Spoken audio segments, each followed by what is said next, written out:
Bueno, muy buenos días, muy buenas mañanas y en fin, tenemos aquí el gusto, el super placer de tener a Augusto Zamora, un luchador durante décadas en su país, Nicaragua, y que ahora mismo pues es embajador de Nicaragua en España.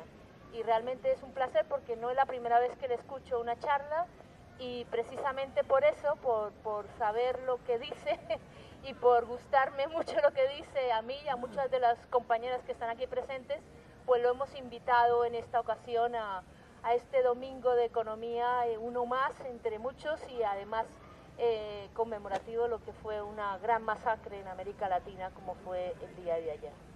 Bien, pues con ellos os dejo, con él os dejo. Buenos días. Cerca, prepararlo. No, solo acércatelo bien. El 12 de octubre sigue siendo una fecha controvertida. No sé si es por psicología nuestra, hispánica, pero yo veo que otros países a sucesos que acontecieron hace 500 años ni siquiera los recuerdan. Y nosotros seguimos debatiendo el tema como si fuera ayer. Algo que digamos es un poco como si siguiéramos debatiendo la toma de Constantinopla por los turcos, que fue más o menos por esa época, y consideráramos que hay que reconquistar Bizancio para restablecer al Imperio Romano de Oriente. América Latina es una región singular. No lo pierdas. Por una razón simple, y es que nosotros como que somos un capítulo no cerrado de la historia y seguimos hablando de ella año tras año. A partir de lo que yo llamo mitología, porque en América Latina, si uno sigue la historia, se da cuenta de que lo que menos se enseña ahí es historia, y que a partir de un hecho concreto, que fueron los procesos de independencia, se ha construido toda una mitología, primero para magnificar las independencias en sí, y segundo para, a partir de esta mitología, justificar todos los desastres que las oligarquías han perpetrado contra sus países y sus pueblos. Yo estoy aquí como embajador, que ya no lo soy, ya renuncié, tenía 7 años ahí, ya me salí a modo. Estoy como lo que yo soy realmente, profesor universitario, investigador, miembro de la Academia de Geografía e Historia de Nicaragua. Eso no lo dice nadie porque tampoco yo lo digo, ¿verdad? Y de América Latina les quiero decir como punto de partida una cosa. De las investigaciones que yo he hecho y que concluyeron en este libro que tengo aquí a mis pies, que lo titulé Ensayo sobre el subdesarrollo Latinoamérica 200 años después, una conclusión. La peor catástrofe de nuestra historia fueron las independencias. Como yo señalo en mi libro, en 1810 lo que era Hispanoamérica estaba unida y en paz. En 1830 estaba absolutamente rota y sumida en guerras civiles que continuaron 120 años más y que todavía en algún país como Colombia sigue ahí la herida abierta, porque en Colombia las guerras civiles empezaron, por si no lo saben, en 1812. Y salvo paréntesis, ese país ha vivido una perenne guerra civil que están intentando cerrar ahora. Nuestro subdesarrollo, por lo tanto, tiene una fecha de nacimiento y podríamos situarla en torno a 1810. Yo digo esto porque el siglo XIX es posiblemente el siglo más importante de la historia moderna, porque es el siglo donde se consolida todo lo que estalló con la Revolución Francesa, sobre todo el Estado moderno, donde ya son entidades políticas formadas por ciudadanos y no monarquías, principados, etcétera, donde se era siervo o se era súbdito. Con el Estado moderno se consolida el mayor fenómeno histórico de los últimos siglos, que es el capitalismo, que va de la mano del Estado moderno. También viene de la mano de estos fenómenos las revoluciones industriales, pongan el número que sea, porque uno empieza a indagar ahí, pues, y uno dice que por los 3, otros 7, a mí no me importa el número, hubo una serie de revoluciones que cambiaron para siempre la faz del planeta. Y se dio también el imperialismo en su sentido moderno, es decir, un instrumento al servicio de la construcción de los grandes estados, las grandes clases dominantes y de los procesos científico-técnicos que colocaron a Europa y después a Estados Unidos como amos y señores del mundo. Esto se da entre 1830 y 1890. Y estas fechas son claves para entender por qué Latinoamérica está como está.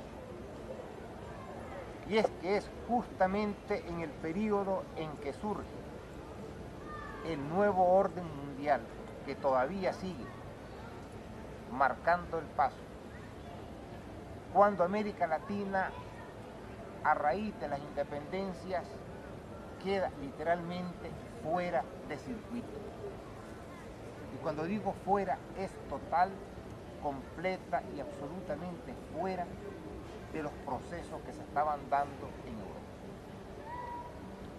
Y esto determina que en América Latina todavía hoy no podamos hablar de estados en el sentido europeo del término, porque las independencias, que son movimientos profundamente contrarrevolucionarios, ese es otro error en la apreciación. Quienes hacen las independencias son las clases dominantes, terratenientes, comerciantes, niñatos como Bolívar, que andaba bacanaleando aquí en Europa hasta que de repente se le ocurrió, hijos de la alta aristocracia como O'Higgins. Y esa gente entrega el poder a las oligarquías agrarias y comerciales, que son profundamente reaccionarios. El caso más claro de este movimiento se sucede en el antiguo reino de la Nueva España. Yo no sé si hay alguien que conozca la historia de México, pero México es el país sin historia, porque todo lo que ahí se cuenta es una tergiversación perversa, absurda, patética de la historia de México. En México no hay un solo monumento a don Agustín de Iturbide, que fue el padre de la Revolución Mexicana, que le llaman ellos, o sea, de la independencia de México. ¿Y por qué don Agustín de Iturbide no tiene estatuas ni avenidas? Porque don Agustín de Iturbide, criollo, terrateniente, católico ultramontano, fue el hombre que estuvo al mando de las tropas realistas que liquidaron la sublevación de Hidalgo, Morelos, Castilla, quien lo ordenó su ejecución, lo ordenó que lo descuartizaran, y después, cuando vio que de las Cortes de Cádiz podía llegar a México unas transformaciones que ellos no querían, consideró Iturbide y los suyos que era mejor independizar la Nueva España antes que permitir que llegara ningún tipo de cambio a la Nueva España. Y entonces el ejército, que había sostenido a la monarquía, se declaró independiente. Entonces, ¿cómo va México a elevar estatuas a Iturbide si para ellos sus padres fundadores fueron Morelos e Hidalgo?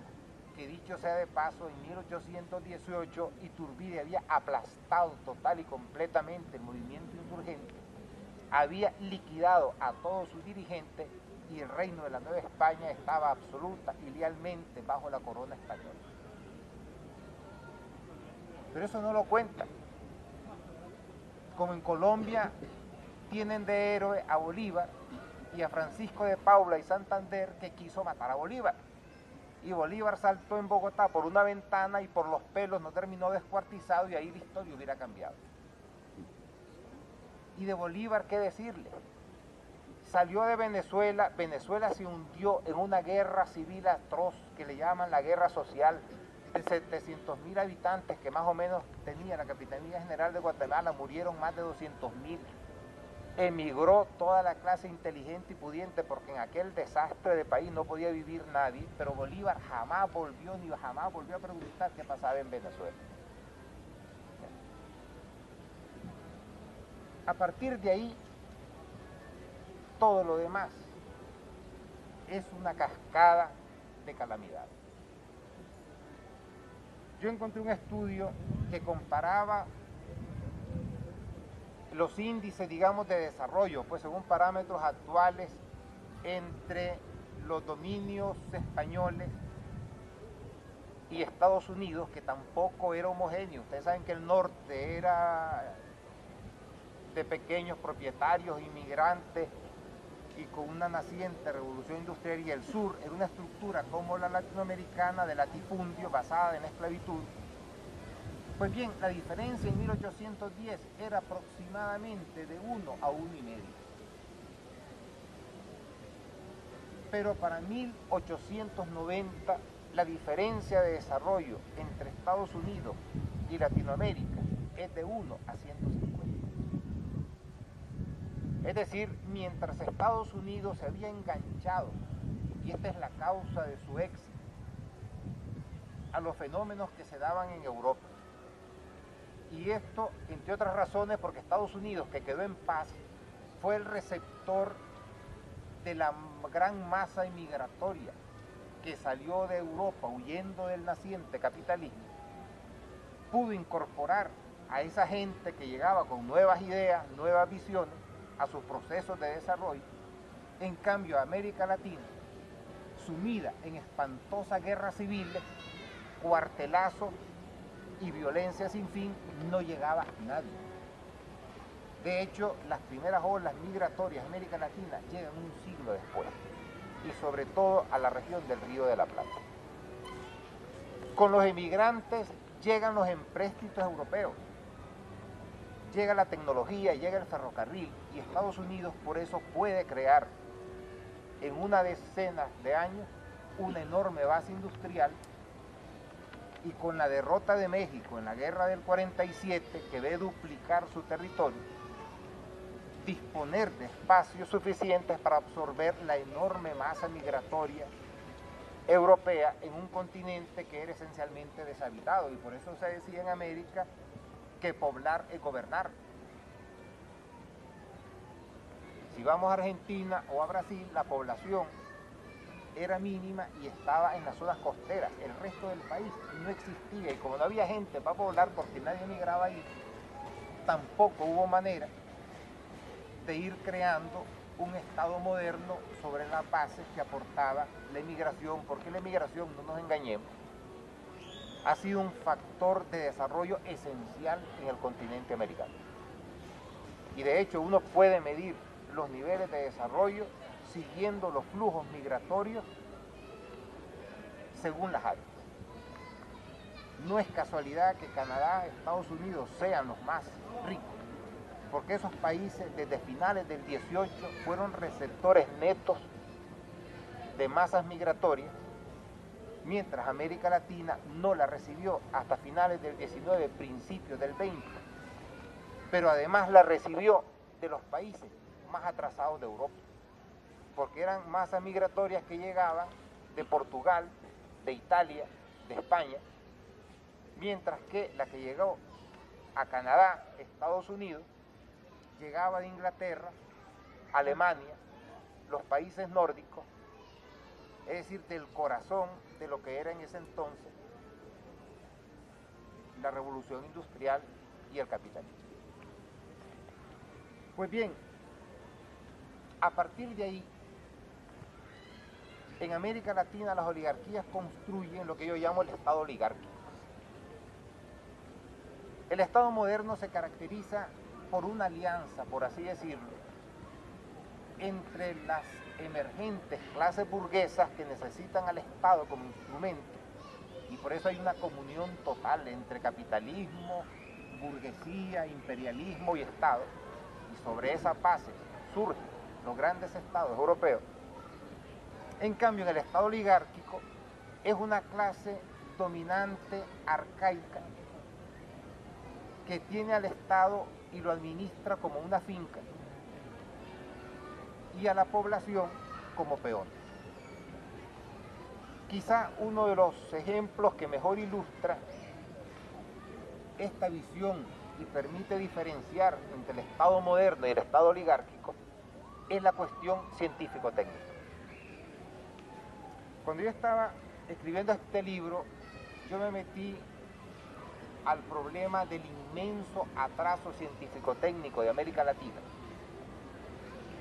Y me encontré con que Suiza patentaba más que toda América Latina.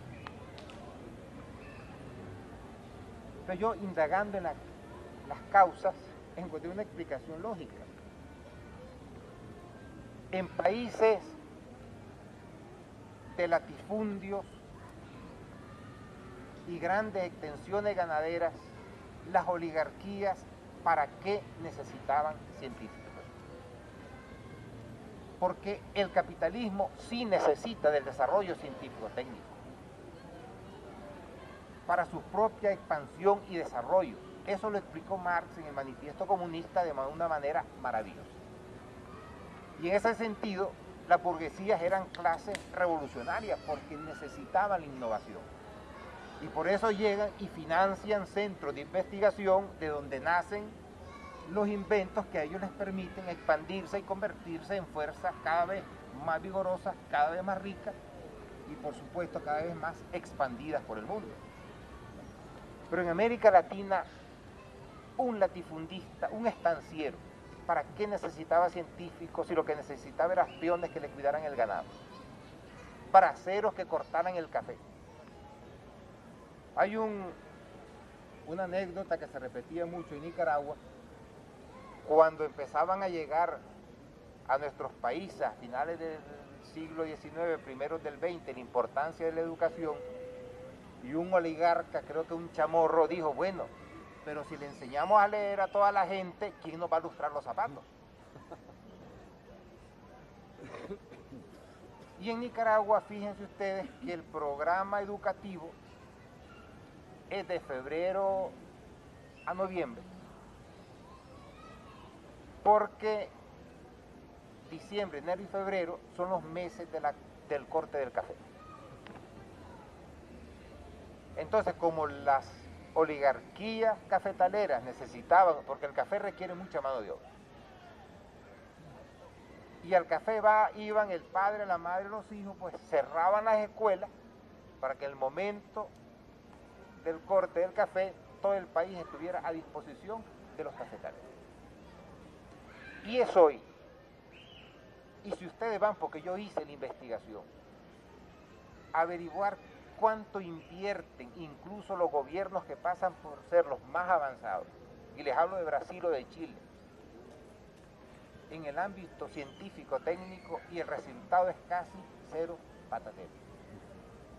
Es más barato comprar las patentes, pagar los royalties para las 4 vainas semi elaboradas que sacan los países que siguen siendo países de economía terciaria. No hay un solo país medianamente industrializado que merezca el nombre. Yo sé que se habla mucho en Brasil, comparamos Brasil con Corea del Sur y no hay color. Sacan 4 cosas, investigan ustedes, por ejemplo, los aviones de Brasil, el 89% son royalties. O sea, piezas que ya compran elaboradas o patentes que llegan y ellos hacen el ensamblaje, pues como maquilas.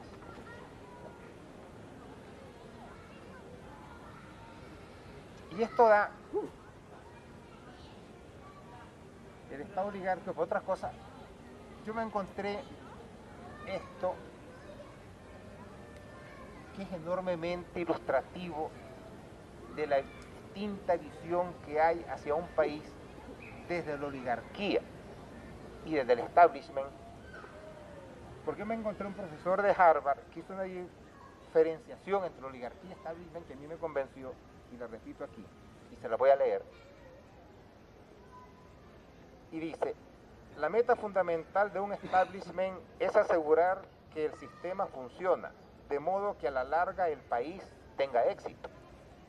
Un establishment confía en que si el sistema funciona y si el país va bien, sus miembros prosperarán personalmente. Un establishment seguro de sí mismo no necesita que un interés propio sea el valor supremo cuando toma decisiones públicas. En cambio, una oligarquía es un grupo de individuos inseguros que acumulan fondos en cuentas bancarias suizas secretas. Como creen que deben atender siempre a su interés personal inmediato, no los atrae la idea de invertir su tiempo, su esfuerzo en mejorar la prosperidad a largo plazo del país. Dicho francamente, no confían en que, si su país tiene éxito, ellos lo tendrán. Esto es América Latina. Y le voy a dar otro ejemplo. En Venezuela encontraron petróleo en los años 20 del pasado siglo. Chile, en el territorio que le robó a Bolivia, encontró el mayor yacimiento de cobre del mundo y lo empezaron a explotar en los años 80 del siglo XIX.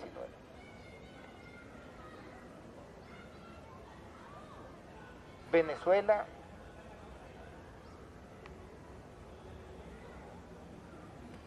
le zumba la maraca. Chile sigue dependiendo del cobre. El 51% de las exportaciones de Chile es cobre. Y su precio y la prosperidad chilena se debe a que el empuje chino y de India y el consumo del cobre ha disparado los precios, y entonces ellos les ha entrado dinero en cantidades industriales. Pues bien, en Noruega encontraron petróleo y gas en el Mar del Norte por los años 60 del pasado siglo. Empezaron a explotarlo en los 70 y han convertido Noruega en la joya de la corona europea. Pasaron de no saber nada de gas y de petróleo a exportar tecnología para la explotación de gas y petróleo. Han administrado también sus recursos que no necesitan a la Unión Europea para nada. Y eso lo hicieron en 30 años. Porque en Noruega, donde el petróleo además es del Estado, pensaron en términos de país. Las oligarquías, yo recuerdo de niño que la fama era Venezuela, y los venezolanos tenían tanto dinero que se iban a comprar las zanahorias a Miami.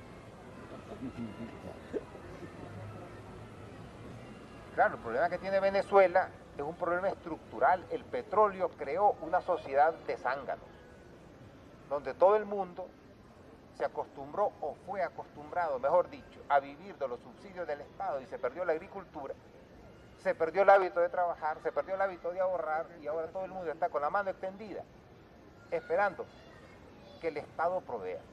Si el petróleo sube, maravilloso. Si el petróleo se hunde, nos hundimos. ¿Y el dinero dónde está?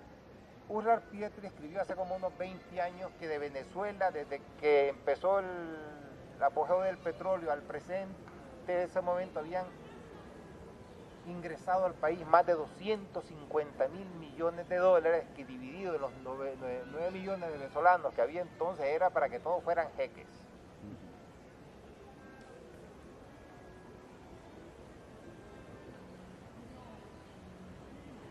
Las independencias nos dejaron así. Y nos dejaron además con otro problema que ni siquiera los gobiernos que se dicen más de izquierda han sabido resolver: la estructura de la tierra.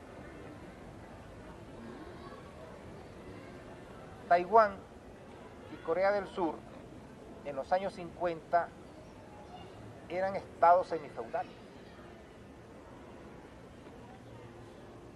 con una estructura agraria arcaica, una población analfabeta, pero tuvieron la dicha, entre comillas, de que eran estados frontera con el mundo comunista. Y Estados Unidos decidió promover ahí lo que combatía a muerte en América Latina, y es hacer una revolución agraria. Cambiar profundamente la estructura de la tierra para dar lugar a un proceso de cambio profundo que pusiera a esos países a la vanguardia en el desarrollo del capitalismo y que fueran ventanas ante China y también ante la Unión Soviética. En 50 años esos países pasaron de ser estructuras arcaicas, semifeudales, a ser potencias industriales. Pero en Brasil hay terratenientes hoy que tienen más latifundios más grandes que Bélgica. En Argentina, comprendimos, Argentina está en venta. Llegan los grandes magnates y dicen: yo quiero una estancia de, dame 200.000 hectáreas, pues. Y se van. En Chile, un millonario compró una zona protegida de como 15.000 hectáreas.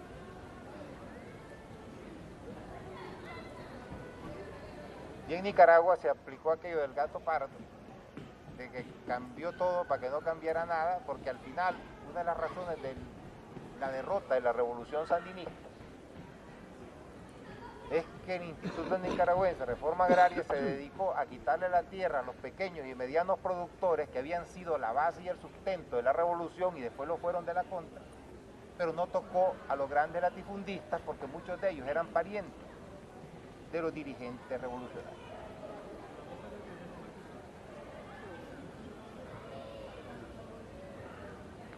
Y es que hacen falta, y aquí termina.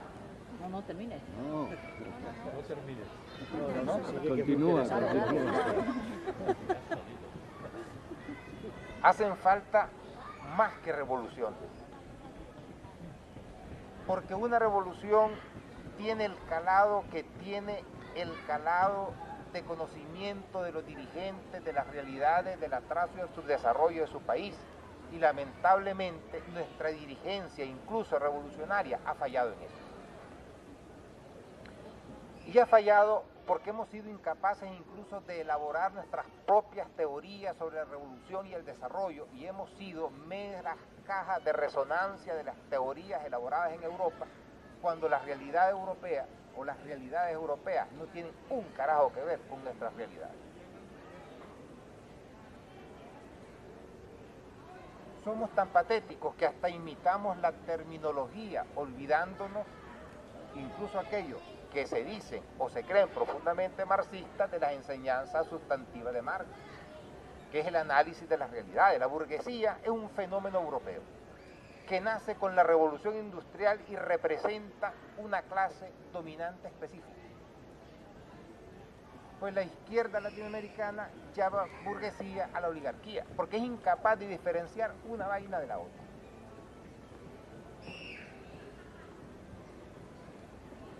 Se planteaba la lucha de clases en términos como la planteaba Marx en las sociedades industriales, en países donde la inmensa parte de la población era rural, analfabeta, y no sabía un carajo de qué le estaban hablando. Si ellos querían revolución agraria, ¿qué llegaban hablando? De reforma agraria, que no es lo mismo. O planteando la lucha contra el imperialismo, cuando la lucha de ellos era contra los latifundistas.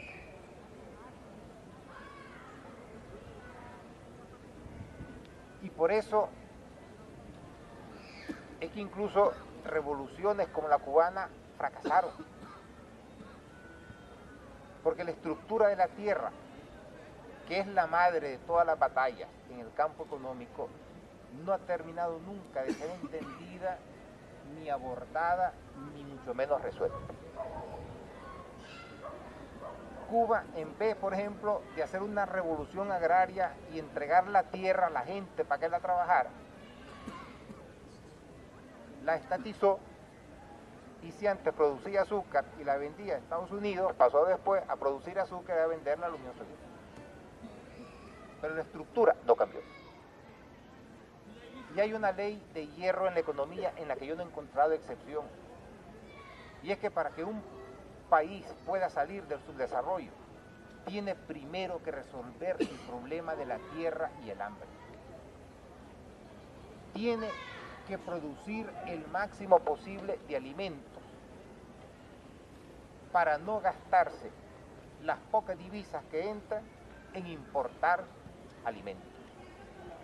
Porque esas divisas las va a necesitar para fomentar los procesos de cambio en educación, en salud, en inversión científico-técnica y en cambiar las estructuras agrarias, haciendo importantes inversiones para mejorar la productividad del campo. Es decir, es imposible que Nicaragua salga nunca de su desarrollo mientras una vaca media en Nicaragua produzca 2 o 3 litros de leche.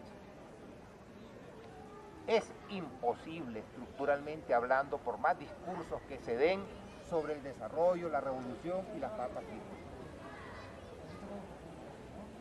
Es imposible que el país salga adelante mientras de 1 hectárea se sacan 4 libras de frijol. La relación costo-beneficio es siempre absolutamente negativa. España, fíjense, no logró arrancar un poquito hasta que empezó a resolver el problema de la tierra y de la productividad. Yo recuerdo de un profesor, pues yo estudié aquí mi carrera, que decía que España en sus orígenes del crecimiento económico era un país exportador de aperitivos y fruta, que eran aceitunas y naranjas. Pero fue a partir de ahí que empezó un proceso de acumulación que permitió una industrialización más amplia.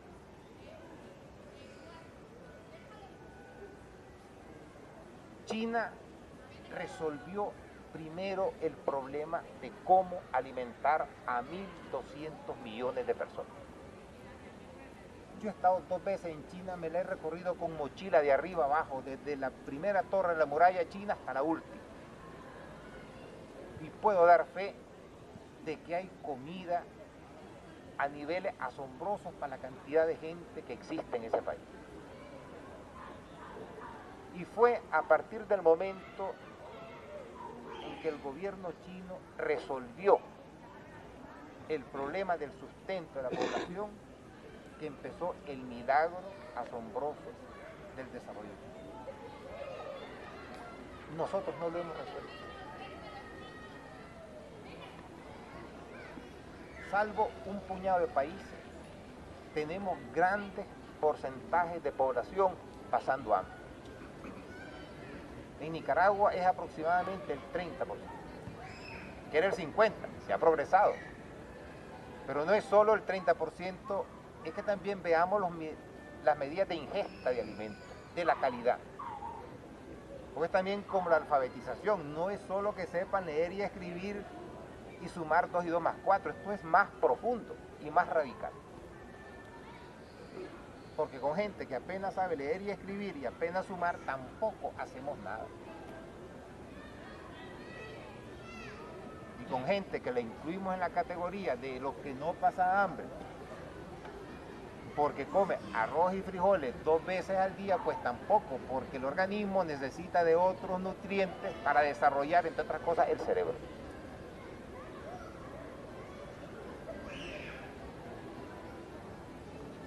Y eso es lo que nos dejó la independencia. Por eso yo lo llamo la mayor catástrofe de nuestra historia. Nos quedamos colgados en el siglo XIX y los problemas estructurales de nuestros países siguen estando clavados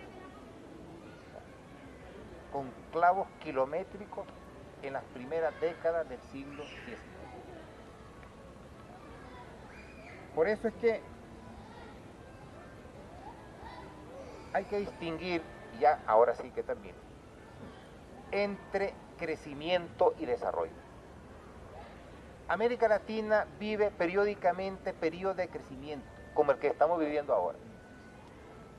Pero no son periodos de crecimiento intrínseco, sino que un crecimiento derivado del empuje de las economías reales. Es China, es India, es Japón los que tiran del desarrollo latinoamericano con la demanda de materias primas o alimentos. Pero crecimiento no es desarrollo. A finales del siglo XIX todo el mundo consideraba que Argentina un siglo después iba a ser de las grandes potencias del mundo porque sus niveles de crecimiento eran sencillamente espectaculares. 100 años después Argentina estaba en la ruina más absoluta. Porque Argentina es un país caso de fracaso, porque todo es crecimiento, después colapso, otra vuelta de crecimiento, otro colapso, otra vuelta de crecimiento, otro colapso. ¿Por qué? Porque nunca acaban de sembrar las raíces del desarrollo. Son procesos superficiales que, como las chabolas, basta una pequeña lluvia, un poco de viento para que se caiga. Porque un desarrollo requiere una revolución agraria que no es reforma agraria, eso es repartir. La reforma agraria es repartir 4 cartuchos de tierra entre 4 indigentes y dejarlos ahí.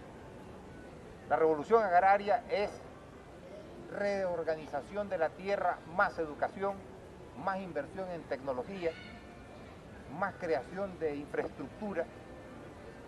Por ejemplo, nosotros tenemos zonas altamente productivas en Nicaragua, pero el grano, la leche se pierden porque no hay camino.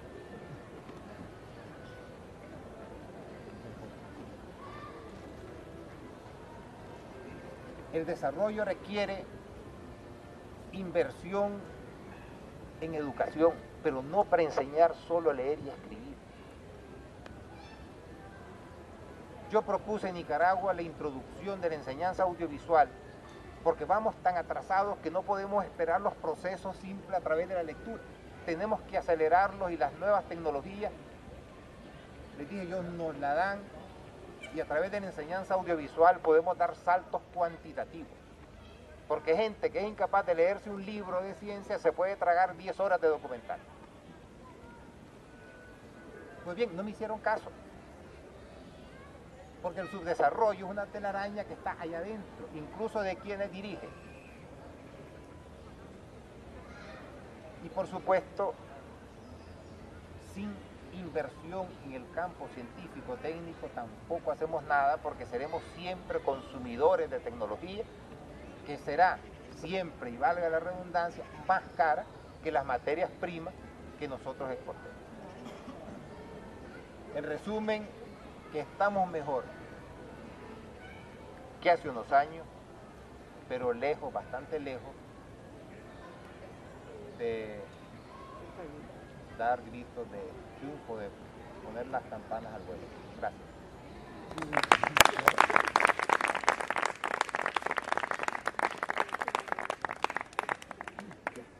Bueno, primero que todo quiero pedir disculpas por esa deficiente presentación, le pido disculpas tanto a Augusto Zamora como a vosotros, porque ya habéis visto que nuestro invitado va mucho más allá de las palabras con las que lo presenté. Y en cualquier caso vamos a iniciar ahora un pequeño debate en función de las intervenciones ahora que harán las personas presentes y las preguntas que a lo mejor te hacen. Entonces doy la palabra a los que planteen. Bueno, pues entonces voy de izquierda a la compañera Aurora, Rita y Ricardo. Luego hacemos un turno de 4. Hola, relacionado con esto último que has dicho... Ay, por favor, que no graben, que no quiero salir.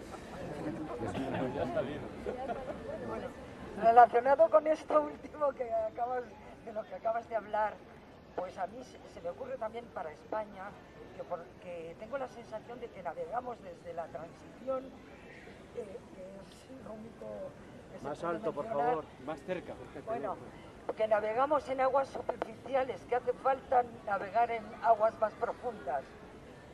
¿Vale? ¿Me explico relacionado con lo que has dicho tú? Bueno, vale, de acuerdo. Continúo. Una cosa que me sorprende es que Chile ingrese tantos dividendos por el cobre y sin embargo hace poco ha tenido unas revueltas estudiantiles bestiales. ¿Qué pasa? Que se gastan el dinero en otra cosa porque no llega a la educación, por lo visto, porque ha habido muchas manifestaciones relacionadas con este tema. Y luego quería comentar que nosotros tenemos unos amigos colombianos que nos decían que los venezolanos los electrodomésticos no los arreglaban cuando se estropeaban, los tiraban directamente, y entonces los colombianos se iban a Venezuela a coger los electrodomésticos de los venezolanos. Y luego, por último, te quería decir que vi una película de Ingmar Bergman hace mucho tiempo que se llamaba Los Emigrantes, y precisamente emigraban porque en Suecia pasaban hambre. O sea, hoy es un país puntero, pero no sé en qué época se desarrolla la película, pero bueno, incluso llega a morir un niño pequeño de hambre porque se toma el pan con la levadura y por lo visto le debe reventar los intestinos o algo así. O sea, que era una cosa tremenda. Bueno, y nada más que esto. Muchas gracias.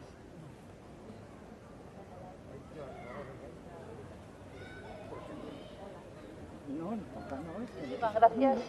Sé que has tenido que ver algo con la revolución sandinista y desde luego fue para nosotros, o por lo menos para mí, fue un entusiasmo y un apoyo total. Pero bueno, ahora la primera pregunta es, he leído un poquito a Gunther Frank y efectivamente en su desarrollo lo relaciona con la exportación. Efectivamente, quizás las tierras pues no se dedican más que a exportar. Y no sé si me puedes completar un poquito, si nos puedes completar esta idea. Y segundo, respecto a lo que dices de la alimentación, en las nuevas constituciones, por lo menos de Venezuela, Ecuador y Bolivia, apuestan por la soberanía alimentaria. Es fundamental, como tú dices. Y bueno, pues no sé, tenía otras cosas pensadas, pero ahora no me vienen. A ver un poco...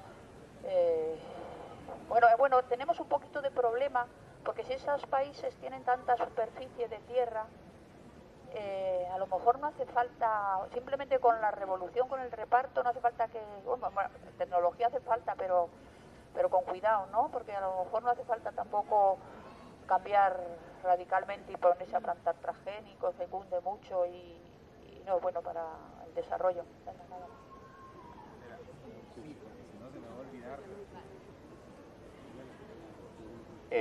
España, miren, soy de la opinión, una opinión de investigador, que las independencias arruinaron América Latina y arruinaron España. Pasó de ser una de las grandes potencias europeas a ser como un símil de América Latina. Recuerden los cuartelazos, los golpes de Estado, y de hecho les voy a dar una cosa que es casi patética. El ejército que hubiera podido reconquistar las colonias, que lamentablemente no lo hizo, dio la vuelta y en vez de tomar los barcos para ir a las Américas, se vino a Madrid a hacer una revolución. Y a partir de ese momento, España entró en un periodo de inestabilidad qué yo digo que el siglo XIX español terminó y malamente en los años 70? Porque las divisiones estas de siglos son arbitrarias, pues. ¿Ya? De hecho, Erich Hobsbawm afirmaba que el siglo XX ha sido el siglo más corto porque empezó con la revolución bolchevique y terminó con la desaparición de la Unión Soviética. Por ejemplo, el problema de las nacionalidades, que no lo toqué, fue uno de los grandes problemas del siglo XIX en Europa. Bajo el principio de las nacionalidades se crearon algunos de los grandes estados, entre ellos Alemania, de la mano de uno de los posiblemente más grandes políticos que ha tenido Europa, que fue Otto von Bismarck. Se creó Italia y surgieron, pues, a la vida independiente estados antiguos como Grecia, etcétera, etcétera. Pero España, inmersa en cuartelazos, guerras civiles, Primera República, etcétera, no abordó en su momento el problema. Y lo sigue arrastrando. Es un problema más vinculado a la realidad del siglo XIX que la del siglo XXI. También aquí la revolución industrial llega tarde, llega a finales del XIX y básicamente concentrada en el País Vasco y Cataluña. La industrialización se extiende después de los 80, pero estamos hablando casi 200 años después de que se hubiera iniciado.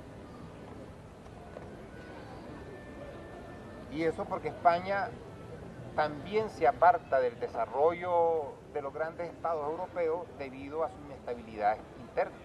Es un país que está en golpe de estado, guerras civiles y no sé qué, no tiene tiempo de preocuparse de temas fundamentales como la educación, la industrialización, la cohesión estatal, etc. Y eso se sigue parando.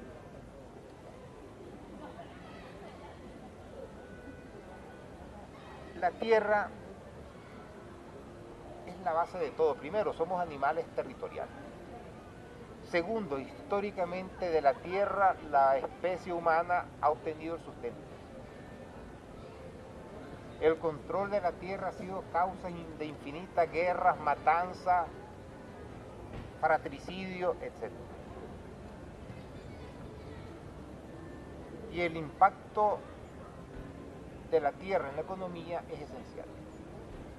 La revolución industrial, en cambio en Inglaterra, empezó con la ley de cercas. Era una ley porque ahí todos las tierras eran de los grandes nobles, no sé qué, pero no estaban cercadas, entonces nadie tenía nada. Cuando se ordena cercar, la gente deja de ser comunitario y pasan a ser propietarios, con lo cual pueden pedir préstamos, hipotecar, etcétera, o sea, empezar a generar procesos de acumulación de capital. España, por ejemplo, un país que todavía hasta época muy reciente era de grandes latifundios, es un anacronismo en Europa. El país no puede funcionar sobre latifundios. Por eso es que Brasil no termina nunca de despegar. Un latifundio, en Argentina pues hacen las cosas, pero al final vuelven a latifundio. Y eso implica que los países nunca terminan de generar riqueza suficiente para resolver sus problemas y terminan gastando cantidades ingentes de dinero en importar alimentos, con lo cual detraen recursos para la educación, etcétera, etcétera, etcétera.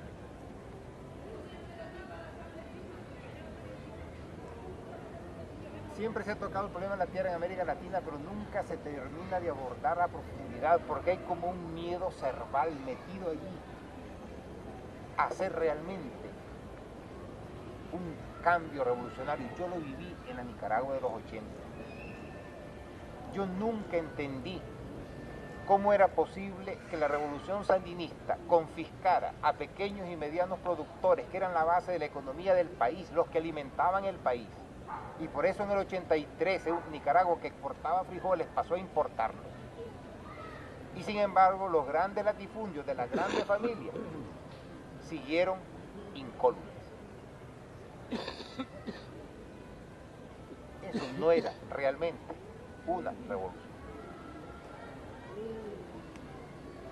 No sé qué más he preguntado, es que me acumulan varias La cosas. exportación, la exportación. Ah, mira, es que, a ver, una cosa es crecimiento, otra cosa es desarrollo y otra cosa es reparto. O sea, en Chile, el 10% de la población más o menos se queda con el 80% de los recursos. Es lo típico del Estado oligárquico. En Nicaragua pasa igual. O sea, aunque desde el Estado se haga un esfuerzo de inversión social, esto nunca va a producir el mismo efecto que si se diera realmente un reparto equitativo de la riqueza. Estamos exportando más que nunca, pero hay más archimillonarios que nunca. Y la desigualdad se ha disparado. Es lo típico latinoamericano. Somos el continente más desigual del planeta. Y cuando hay crecimiento, esto significa que las grandes fortunas serán todavía más grandes fortunas y que la brecha social va a profundizarse unos cuantos centenares de metros. ¿Vio?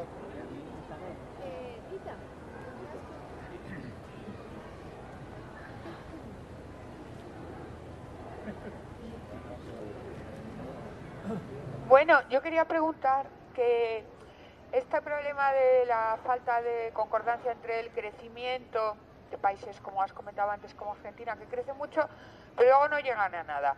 Yo supongo que hay ahí oscuros poderes entre medias, porque es evidente que a los países fuertes saben que si nosotros también crecemos, no es lo mismo.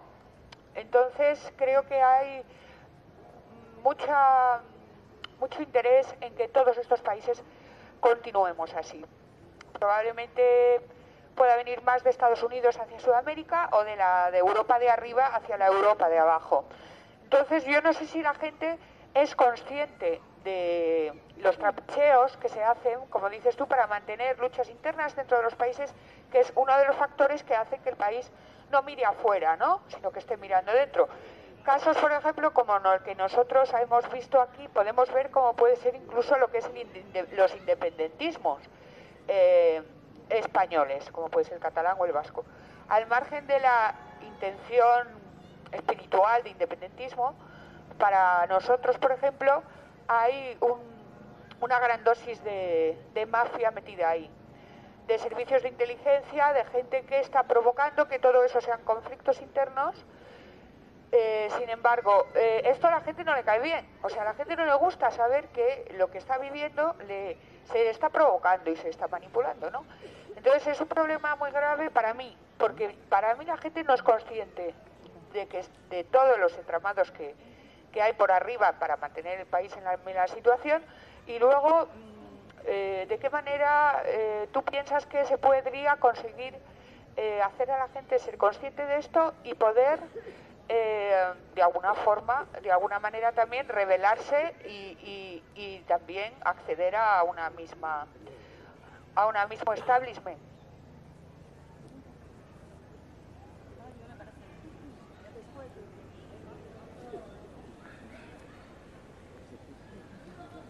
Bueno, ¿voy a apretar? ¿Se oye? No. Acércatelo y ya está. Ah, vale. Bueno, ahí Acércatelo a la boca. A la boca. A la boca. Que digo que hay muchos temas abiertos que son para mí son muy interesantes, porque está el tema de la democracia en España, las relaciones con América Latina, pero yo quería centrarme en un punto, bueno, primero en el tema de la tierra. Bien, en el tema de la tierra, en efecto, como tú bien dices, en España no hace mucho, desde los años 50-60, tenía una productividad bajísima, había muchísimo latifundismo. El tema de la reforma agraria con Joaquín Costa y todo esto pasó a un segundo plano en el momento que hubo una agricultura mucho más intensiva que permite tener en este momento una capacidad exportadora de cara a Europa. Ahora, eso está bien, pero el problema, el tema de la estructura de la tierra ha quedado ahí dejado de lado porque a lo mejor no es tan importante como puede ocurrir en América Latina, y de hecho España no es en este momento el tema que más preocupa. En cualquier caso, en efecto dio lugar a un proceso de acumulación y un proceso de industrialización, pero a mí lo que quería destacar es que este proceso de industrialización, en este momento que estamos metidos en el tema de la financiarización y de la deuda, estamos dentro de Europa, pero estamos desindustrializando, jugando un papel absolutamente subsidiario. Este sería un punto de comparación con América Latina, y que podría ver como reflejo de lo que tú estabas planteando del camino a seguir. Pero yo quería también plantear otro tema que me interesa mucho, que es, y que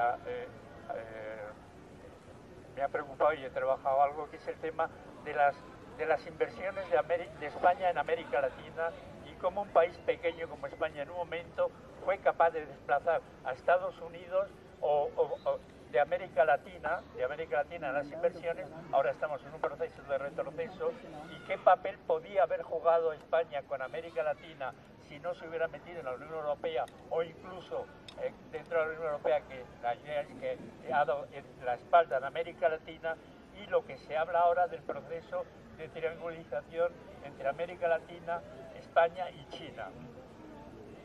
Pues que ha sacado el tema de China. Cómo China se está metiendo en América Latina, desplazando, por supuesto, a Estados Unidos y España, y haciéndose con las grandes empresas y como papel hegemónico.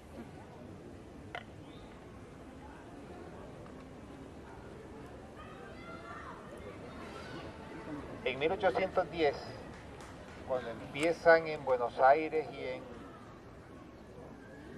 la Nueva Granada los movimientos de independencia, aparecieron los británicos ofreciendo ayuda a los independentistas a cambio de la firma de lo que le llamaron acuerdos de libre cambio, que hoy llamamos acuerdos de libre comercio. La propuesta inglesa era la siguiente: Inglaterra apoyaría a los independentistas si estos firmaban acuerdos para el desarme arancelario absoluto, de manera que los productos británicos ingresaran sin límite. Eduardo Galeano, en las venas abiertas de América Latina, señala que estos acuerdos destruyeron el incipiente proceso industrial que había en varias regiones de América Latina sobre la base de los tejidos, la industria naviera que estaba en Guayaquil y en Acapulco.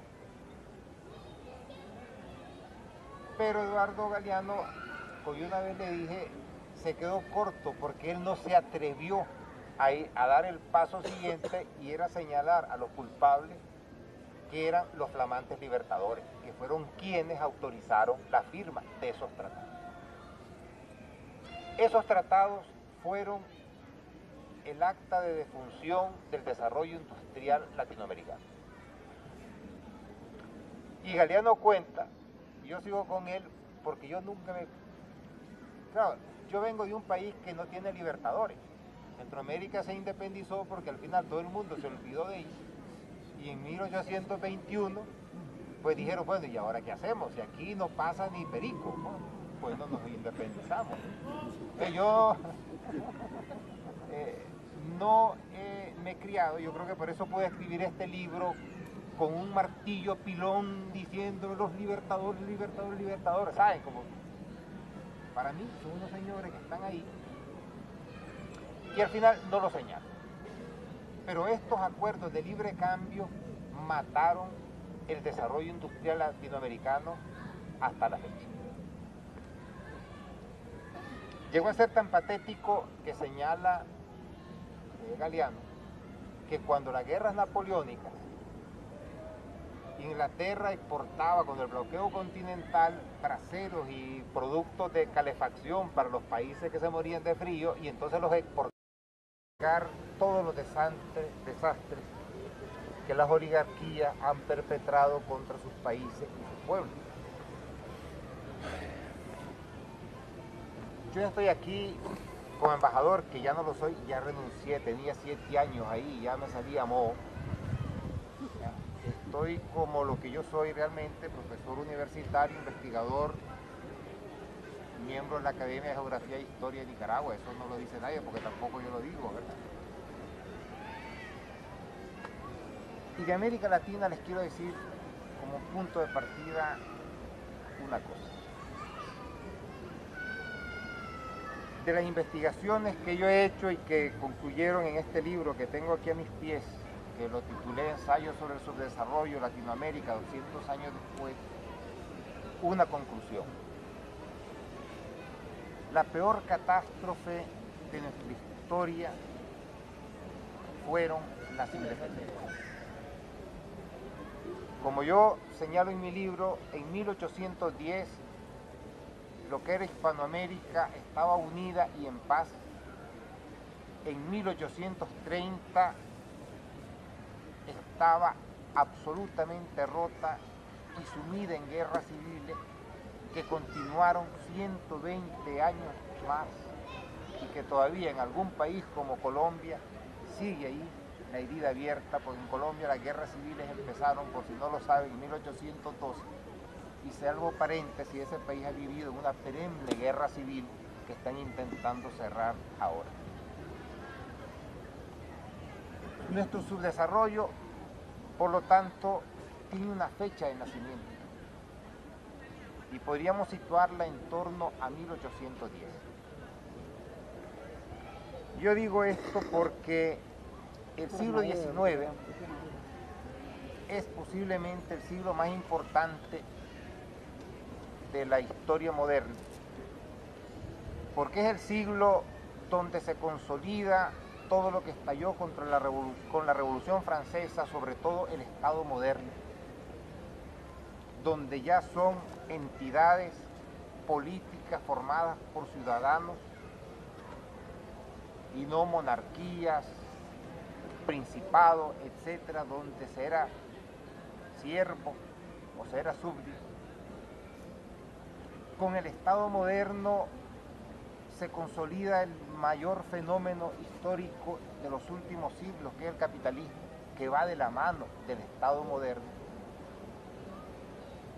También viene de la mano de estos fenómenos las revoluciones industriales, pongan el número que sea, porque uno empieza a indagar ahí, pues, y uno dice que fueron 3, otros 7, a mí no me importa el número. Hubo una serie de revoluciones que cambiaron para siempre la faz del planeta. Y se dio también el imperialismo en su sentido moderno, es decir, un instrumento al servicio de la construcción de los grandes estados, las grandes clases dominantes y de los procesos científico-técnicos que colocaron a Europa y después a Estados Unidos como amos y señores del mundo. Esto se da entre 1830 y 1890. Y estas fechas son claves para entender por qué Latinoamérica está como está. Y es que es justamente en el periodo en que surge el nuevo orden mundial, que todavía sigue marcando el paso, cuando América Latina, a raíz de las independencias, queda literalmente fuera de circuito. Y cuando digo fuera... Bueno, muy buenos días, muy buenas mañanas y en fin, tenemos aquí el gusto, el super placer de tener a Augusto Zamora, un luchador durante décadas en su país, Nicaragua, y que ahora mismo pues es embajador de Nicaragua en España. Y realmente es un placer porque no es la primera vez que le escucho una charla y precisamente por eso, por saber lo que dice y por gustarme mucho lo que dice a mí y a muchas de las compañeras que están aquí presentes, pues lo hemos invitado en esta ocasión a este domingo de economía, uno más entre muchos y además conmemorativo lo que fue una gran masacre en América Latina como fue el día de ayer. Bien, pues con ellos os dejo, con él os dejo. Buenos días Solo acércatelo bien. El 12 de octubre sigue siendo una fecha controvertida. No sé si es por psicología nuestra hispánica, pero yo veo que otros países a sucesos que acontecieron hace 500 años ni siquiera los recuerdan. Y nosotros seguimos debatiendo el tema como si fuera ayer. Algo que digamos es un poco como si siguiéramos debatiendo la toma de Constantinopla por los turcos, que fue más o menos por esa época, y consideráramos que hay que reconquistar Bizancio para restablecer al Imperio Romano de Oriente. América Latina es una región singular. No lo pierdas. Por una razón simple, y es que nosotros como que somos un capítulo no cerrado de la historia y seguimos hablando de ella año tras año. A partir de lo que yo llamo mitología, porque en América Latina, si uno sigue la historia, se da cuenta de que lo que menos se enseña ahí es historia, y que a partir de un hecho concreto, que fueron los procesos de independencia, se ha construido toda una mitología, primero para magnificar las independencias en sí, y segundo para, a partir de esta mitología, justificar